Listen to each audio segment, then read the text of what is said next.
Sir, आज आप हरिपुर सरया ग्राम सभा में हैं। यहाँ की व्यवस्था को देखकर क्या बोलेंगे? आदर्श ग्राम के रूप में जो अवधारणा बनती है लोगों की उस तरफ वैसा एक गांव स्थापित करने का प्रयास है। पंचायत, स्कूल, बच्चों को खेलने की सुविधा, व्यायाम करने की सुविधा, अमृत सरोवर, वृक्षारोपण, शहीद स्मारक, मंदिर, इन सबको एक साफ सुथरा, दर्शनीय, उपयोगी बनाते हुए शिक्षा के लिए उत्साहित करना है, उन्हें शिक्षा की तरफ उन्मुख करना। यही सब अवधारणाएं चर्चा में आती हैं जब हम एक विकसित ग्राम के बारे में सोचते हैं। तो निसंदेह ये प्रयास देख के अच्छा लग रहा है और मुझे इसमें सहभागी होने का मौका मिला, हमारे लिए फ़ख्र की बात है। वो इसलिए भी है क्योंकि मैं इसी जन्मभूमि में या इसी क्षेत्र में पैदा हुआ, मेरे पिता पैदा हुए और अपने इन क्षेत्रों में हमें आने में कभी किसी ज़माने में बैलगाड़ी का इस्तेमाल करना पड़ता था। आज हम वहाँ विकास देखते हैं तो अच्छा लगता है और ऐसा प्रयास और हो, हर गांव इसी तरह से विकसित हो, स्वावलंबी हो। निश्चित रूप से जो हरिपुर ग्राम सभा है ये अगल बगल के ग्राम सभाओं के लिए रोल मॉडल के रूप में निकली है। तो बगल में भरत भैया हैं, ये काफ़ी इनका योगदान रहा है ग्राम सभा, चूँकि इनकी धर्मपत्नी है नीलम सिंह जी, वो प्रधान हैं। तो यहाँ के जो लोग हैं जो काफ़ी देर से आपका इंतज़ार कर रहे थे, उनके लिए क्या बोलेंगे? उनके लिए मैं यही कहना चाहता हूँ कि अगर वो यहाँ उपस्थित हैं तो वो हमारे लिए सम्मान की बात है। आप भी उपस्थित हैं तो हमारे लिए सम्मान की बात है। आप सबके प्रति विनम्रता का भाव है, आदर का भाव है और लोग, जैसा हमने कहा, सर्वे भवन्तु सुखिनः सर्वे सन्तु निरामयाः, सभी लोगों का विकास हो, सब लोग आगे बढ़ें, इससे अच्छा और क्या हो सकता है। और अगर उसमें किसी भी तरह से जुड़ने का अवसर मिले तो वो बहुत सुखद है और मुझे बहुत खुशी है इस बात में।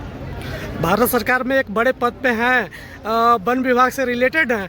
अभी मन से सर ने बोला कि कुछ पेड़ लगाने के लिए, तो उसके लिए क्या प्रधानमंत्री जी की एक, जब मुझे यहाँ आना था तो हमने आपसे कहा कि आज मैं अगर यहाँ अपने गांव आया हूँ तो मैं एक वृक्ष माँ के नाम लगाना चाहूँगा, क्योंकि प्रधानमंत्री जी के द्वारा शुरू किया गया कार्यक्रम है और उन्होंने सबसे अपील की है कि हर व्यक्ति अपने माँ के नाम एक वृक्ष लगाए। तो मैंने भी आज अपने माँ के नाम यहाँ एक वृक्ष लगाया और 500 वृक्ष और लगे हुए हैं।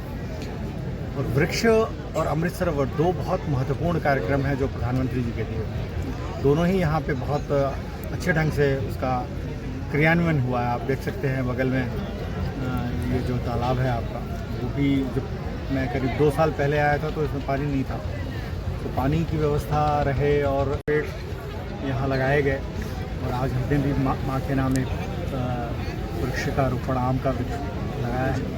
देखा गया सर कि जो भी यहाँ सामग्री वितरण की गई है, बच्चों से लेकर महिलाओं से लेकर बुजुर्गों तक, क्योंकि जो साइकिल वितरण की गई है, किस मध्य से वितरण किया है, कैसे किस तरह का साइकिल वितरण? सहयोग है, बहुत सी चीज़ें हैं जो यहाँ स्थानीय जो विकास की योजनाएं हैं उनसे क्रियान्वयन है और कुछ ऐसे भी कार्य किए गए हैं जिसमें व्यक्तिगत सहयोग सम्मिलित है। हम आपके सहयोग हैं जिसको। लास्ट में 1 मिनट आपसे बात हो जाए सर। काफ़ी सराहना हो रही है आपके ग्राम सभा में किए गए कार्यों को लेकर। भरत भैया किस रूप से देखते हैं और क्या बोलना चाहेंगे? विकास पर्व पर आप सभी को और आप सभी के माध्यम से सभी दर्शकों को बहुत बहुत मैं शुभकामना बधाई देता हूँ। गुरुजी का दिल्ली से हम सबके बीच में उपस्थित होना, आदरणीय रमेश पांडे जी IFS जो वन पर्यावरण जल और परिवर्तन मंत्रालय में हमारे IG पद को सुशोभित कर रहे हैं, हमारी माटी के सपूत हैं। और इस विकास रूपी जो उत्सव है, आज इस कार्यक्रम के चीफ गेस्ट पर सब परिवार आदरणीय किरण पांडे जी उनकी धर्मपत्नी के साथ अपना अमूल्य समय समर्पित किए हैं। मैं निश्चित रूप से कह सकता हूं कि ग्राम पंचायत का विकास हुआ है, इसके प्रेरणा और इसके मूल में आपका निश्चित रूप से स्नेह आशीर्वाद हम सबको प्राप्त हुआ है। इस मॉडल रोल को हम लोग लेकर के क्षेत्र में अपने विधानसभा तक आगे तक जाएंगे। ग्राम सभा की जनता को आरीपुर सराय के 26 जनवरी के शुभ अवसर पर क्या शुभकामना संदेश आपकी तरफ से रहेगा सर? ग्राम पंचायत की जनता और पूरे क्षेत्रवासियों को, पूरे विधानसभा मधुबन मऊ जनपद वासियों को, बलिया जनपद वासियों के एक एक नागरिकों को गणतंत्र दिवस के इस पावन अवसर पर ढेर सारी मेरी शुभकामना है, बधाई है और इस विकास रूपी पर्व को पूरे क्षेत्र में फैलाने का मेरा संकल्प। धन्यवाद सर।